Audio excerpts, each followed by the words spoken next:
La pandemia también arrancó de sus escuelas a millones de niños y los obligó a trabajar para aportar en sus hogares. Solo en nuestro país existen 3 millones de menores con edades de entre 5 a 17 años que están trabajando de manera totalmente informal, arriesgando sus propias vidas. Este es el informe. Más de 3 millones de niños actualmente trabajan en el Perú, agobiados por la pandemia que aún continúa golpeando sobre todo a los sectores de bajos recursos. La mayoría dejó las escuelas y sus sueños para trabajar en las calles en lo que podían. De esos 3 millones de niños, más de la mitad tienen edades que oscilan entre 5 y 13 años y no se sabe hasta cuándo laborarán en la venta ambulatoria de golosinas, gaseosas, diarios y revistas. Otros trabajan limpiando parabrisas, lustrando zapatos, reciclando desperdicios, cantando o bailando en las calles o dentro de vehículos, entre otros oficios, muchos de los cuales ponen en peligro su propia integridad moral y física. Otros menores caen en manos de los traficantes que los prostituyen y negocian en el extranjero inclusive.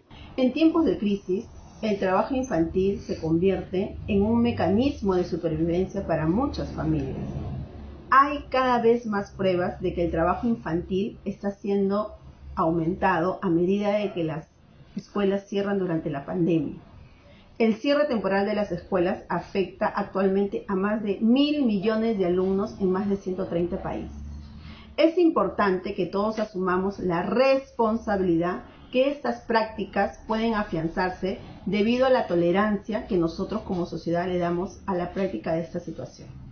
Es importante conocer la base legal que ha sido abordada por nuestra normativa nacional e internacional.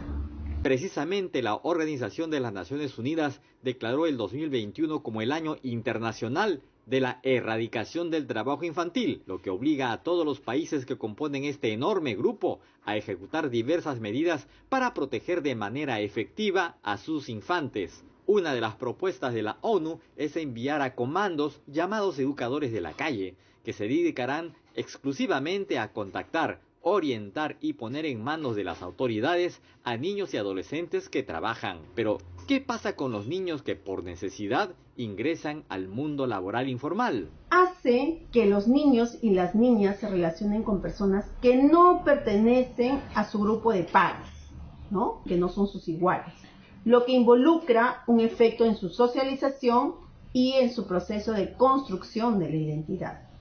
Los niños y las niñas que son forzados a trabajar también son vulnerables a sufrir situaciones psicosociales, por supuesto, como trastornos del comportamiento, conductas antisociales, frialdad emocional, baja autoestima. También podemos tener, por ejemplo, la predisposición a la violencia y también un deficiente desarrollo de sus habilidades sociales.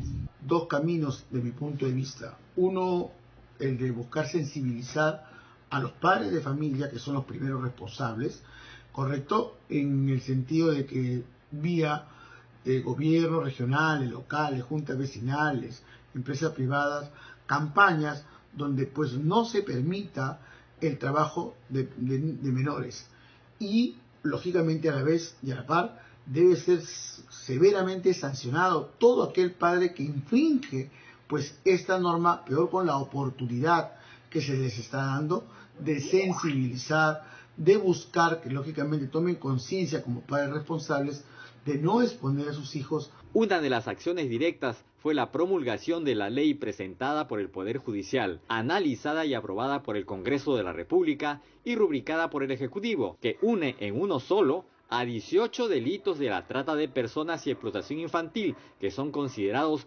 contra la dignidad humana. La ley modifica el Código Penal y el Código Procesal Penal haciéndola efectiva y protectora de las víctimas. De esa manera se atacará directamente ese cáncer delincuencial que mueve millones en el mundo en perjuicio de la infancia, castigando ejemplarmente a los traficantes y explotadores, decomisándoles además todos sus bienes y efectivizando las reparaciones civiles para las víctimas. Y ahora, en un solo título, podemos incluir 18 delitos relativos a la explotación humana.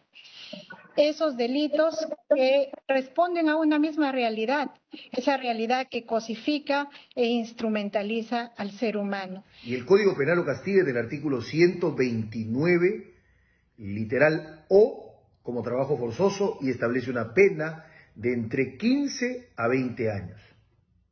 Cuando una persona capta con engaños, con fraude, o empleando violencia o amenaza, coacción, o abusando de la situación de la vulnerabilidad de un niño y lo obliga a trabajar forzosamente, la pena incrementa. Estamos en los extremos del artículo 129, literales A y B, y tenemos una pena de entre 25 a 35 años de pena privativa de libertad. Es necesario, según indican los expertos y bajo las recomendaciones de la Organización de las Naciones Unidas, que los estados fiscalicen y sancionen los centros laborales que aprovechan de la necesidad de los menores y asuman sus responsabilidades de gobierno, ejecutando medidas que alivien la economía de los hogares de estos niños, que por trabajar dejaron sus escuelas y también sus sueños.